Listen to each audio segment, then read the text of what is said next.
Hi, this is Pamela Wirth from the Encouraging Wellness podcast, and today I have Dr. Gregory Kelly. Um, Dr. Kelly is a director of product development at Neurohacker Collective, naturopathic physician, and author of the book Shapeshift. He was the editor of the journal Alternative Medicine Review and has been an instructor at the University of Bridgeport in the College of Naturopathic Medicine, where he taught classes in advanced clinical nutrition, counseling skills, and doctor patient relationships. Dr. Kelly has published hundreds of articles on natural medicine and nutrition, contributed 3 chapters to the textbook of natural medicine, and has more than 30 journal articles indexed in PubMed, which is really impressive. His areas of expertise include nootropics, anti aging, regenerative medicine, weight management, sleep, and the chronobiology of performance and health. Thank you, Doctor, for being with us. Oh, my pleasure to be here today. So, obviously, you've got a lot of areas. I think a lot of health and wellness comes down to some pretty basic areas, but would love um, your perspective and thoughts into how you got into this journey and some of the ways that you really help people in terms of anti-aging, regenerative medicine. In my experience, for instance, just because you have a diagnosis doesn't necessarily mean that it's a forever diagnosis or a forever thing. And so I think, you know, working with doctors like yourself is really powerful and important. So please. Yeah, I think, that's the difference between managing a problem and curing a problem, right? So the goal is always to resolve something whenever that's possible. And I know one of my biases, anyways, is to always argue for that possibility. But anyways, in terms of my journey, I studied engineering as an undergrad. The Navy in the US paid for my scholarship. And so at the time, this was 84, when I graduated, I owed them 6 years between active duty and reserves. And I was one of the weird officers that kind of came in from the beginning and realized, geez, I don't know anything about food and eating. Someone just always put things in front of me and I've eaten them. Maybe I should up my game a little bit in this area. So I found people that seemed to know a lot more about it than me, that worked out at the gym and were in good shape. And so my interest really in what eventually led me to naturopathic medicine just started out with that idea. Like, so many of the officers I'm seeing that have been in the Navy for a while are, overweight, out of shape, not particularly fit. What do I do to prevent that in an environment that's not necessarily the healthiest, or it wasn't at that point in time? And when I got out of the Navy, I just continued to build more interest in things that eventually all were encompassed within naturopathic medicine, things like herbs and acupuncture and the importance of nature and all kinds of things like that. So pretty shortly after my career in the Navy ended, I heard there was a new naturopathic school opening up in the desert. And at the time it was Scottsdale, Arizona. I'm like, all right, I'm there. And so I was a member of that first class and was really fortunate. We had some great teachers and experiences as part of, I think, the birthing of that new naturopathic college. And graduated in 96 and have just been doing things related to naturopathic medicine and health ever since. No, that's incredible. So, in terms of a lot of the patients that you see, what are some of the overall um, larger themes of people that you're seeing now?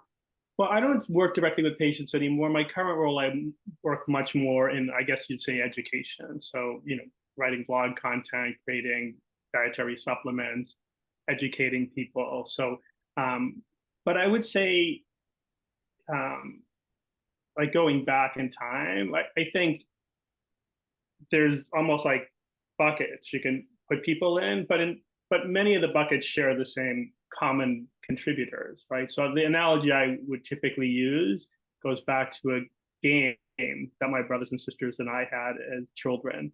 It was called The Last Straw, but if you Google the camel game or last straw, you find it. So this goes back to the late 60s. So I'm dating myself. But the gist of the game was there was this plastic camel. Each team competed adding straws to the bucket on their side.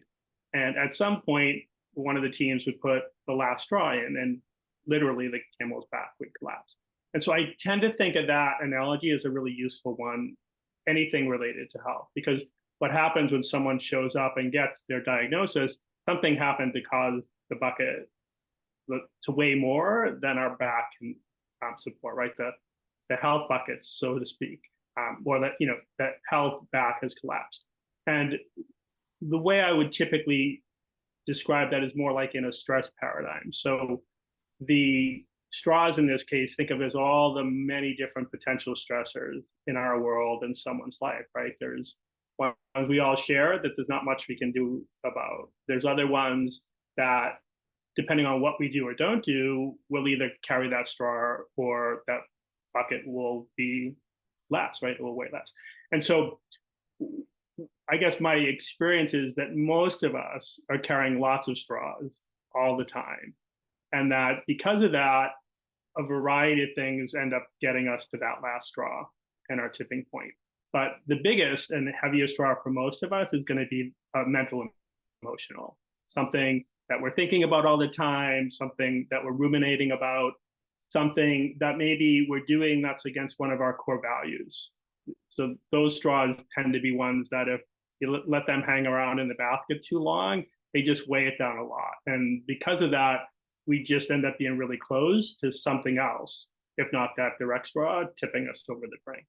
So fundamentally, my approach would be, let's figure out for you, Pamela, or whoever we're working with, what straws are in your basket, which ones are removable, which ones are likely to be the heaviest, because those are the ones we want to get out the first.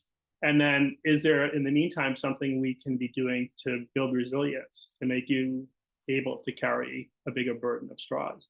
And it's kind of a simple story, but that approach to health and invariably make sure that you're covering all the basics, that the foundational stuff is being emphasized. And you don't have the foundations chasing, the fringe things isn't nearly as good to get your journey all the way back to health. It's much more suited to managing. So a lot to distill there, but that would be it in a simple story. So when someone has something chronic going on, where do you like to start? So like what I would do typically is I'm very mind body biased. So I would typically listen to the stories they're telling, like what meaning is their illness, right? Like how are they interpreting it? And if nothing else, a lot of suffering is our story. There's the thing we have, right, which is going to be whatever it is. But then our story about it often will amplify the degree of suffering, right? So I think a big part of what I tried to teach naturopathic students when I was a professor or visiting professor at the University of Bridgeport was, imagine your patients are coming in, they're saying, doctor, this is going on in my body. I don't really understand it, and I'm frightened. If you do nothing else, get them to tell a better story around it, and that will alleviate a lot of the suffering. And I think our stories about things end up being a straw in and of themselves. So I think, one of my goals when I was in practice was always to help people become better storytellers. And then what sort of tests or data do you like to gather? What sort of herbs and plants and treatments and things do you like to, think about? Sure. So I think I've never been like a crazy, like, let's test everything person. I think it's much better, to be nuanced, right? So depending on what the context of this person's presenting with. And often, so one of the things I found, and there's a great study, there was something called Biosphere 2 that was out in the desert in Tucson in the early 90s. And this group of scientists went in and lived there for, it was a full year. But they measured all kinds of, like what we would think of as biomarkers, really cool things, hormones like, stress hormones and thyroid hormones, and you name it, at the beginning. And then they measured them periodically through, they measured them immediately after, and then they measured them, like 6 months follow up. And because of nuances with Biosphere 2, they underestimated how many calories they could grow as food. So they chronically were slightly hungry through the whole thing. So I think the estimates were they had about 1,800 calories a day. So not crazy like diet imposed by the circumstances, but not nothing, right? So long story short is all these things we would normally look at, blood sugar and thyroid and cortisol, all those changed dramatically with just this little calorie deficit. And a lot of them looked like they were getting better, despite these people being, hungry and lethargic a bit. And then all of them returned to normal when they left and could eat enough food again. So what I'm always concerned about is treating numbers without context. The goal is always, let's get you to do the foundational things for a while, and then we'll see what numbers are still out of normal. Because, someone that's just been dieting to try to lose weight is going to have a bunch of things that look a little bit as if they're treatable, like low thyroid, that will normalize often if they ate more food, which they may not be willing to do, but their appetite might be driving them to do that. So I just personally, probably actually under test compared to most naturopathic doctors. And the things I cared the most about were, body composition, heart rate variability, and then trying to ask questions that would give me insights into what that number meant. Because if someone, like, as an example, a belief of mine is there's the thing and there's our relationship to the thing.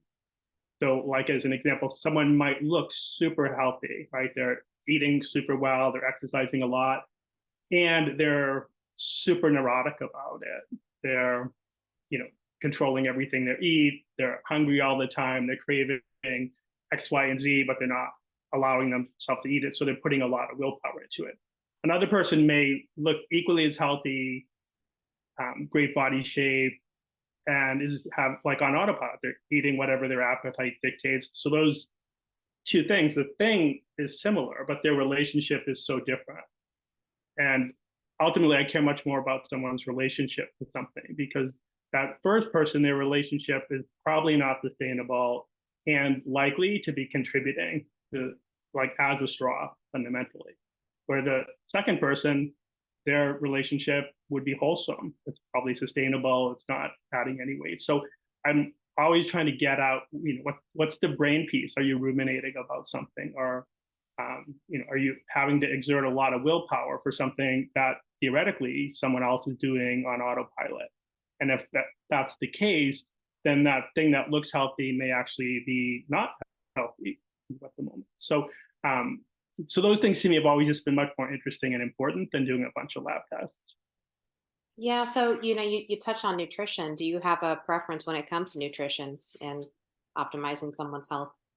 So I do, but I also am a firm believer that there's different strokes for different folks. So like, I guess two principles that I keep in mind all the time, and one was one of my what I thought of as wisest nutrition teachers when I was a student said something to the effect of there can be a big difference between a diet that takes someone that's not healthy and moves them to healthy, and a diet that keeps them healthy. So I always try to keep that in mind, right? No matter where we start, the goal is to get to healthy and stay healthy. And quite often what happens, people will start something. And the truth is, if you've been eating a poor diet, almost any different diet is going to move you towards healthy for a while. But if you're not careful, that same diet might cruise you right through that to some new area of relative inadequacy. So I try to keep that in mind. And then the other thing would be that, some people do great on keto, other people not so much. Some people do great on a more vegan, vegetarian diet. Other people, I've just seen that diet over time not work for.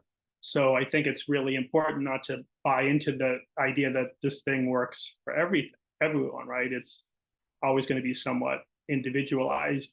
And personally, I try to eat more seasonally, so eat things that are available in your local farmer's market. I think it always serves most of us if we can eat more whole food, less processed. So I think more than anything, it's coming up with a few different heuristics or simple algorithms. And my original one, when I was an officer in the Navy and read my first diet book, was a pretty simple one and not really great, but it was something to the effect of look on the label, choose whatever thing has less fat. And I think most of us don't have super complicated algorithms when it comes to choosing food, right? When it's like, oh, this one has sugar, so it's a no. This one has stevia, and that's fine, so I'll have that. Or this one's, keto friendly. And my algorithm is much more about, what can we do to make sure what we're eating is the best quality within the confines of whatever that is? Because even with any of these, different diets, there's things that might be approved in it that are less healthy versions, and others that are much healthier, right? So, a simple thing, I'd much rather have an almond than almond butter, and I'd much rather have almond butter than almond oil, and I'd much rather have almond oil than something made to taste like an almond. Yeah, no, I think that's a good point. Sugar is interesting. And from all the data that we can get our hands around, it causes a fair amount of inflammation. What are your thoughts around some of the substitute sugars out there? Is there anything that, is frankly okay to eat that sweetens things, or is it if it's sweet, don't eat? So I'm very much a dose makes the poison person in most things. So that would be the same with sugar. So there's relatively few things that to me are like black and white, like absolutely no under all circumstances. And the sweet taste, there's only a couple of tastes that we have, right? We can taste, bitter, sour, sweet, salt. And the reason is those are evolutionarily important tastes. So there's a book, Burn, by a researcher, came out a couple of years ago, but he did a lot of work with a hunter-gatherer tribe in Africa called the Hansa.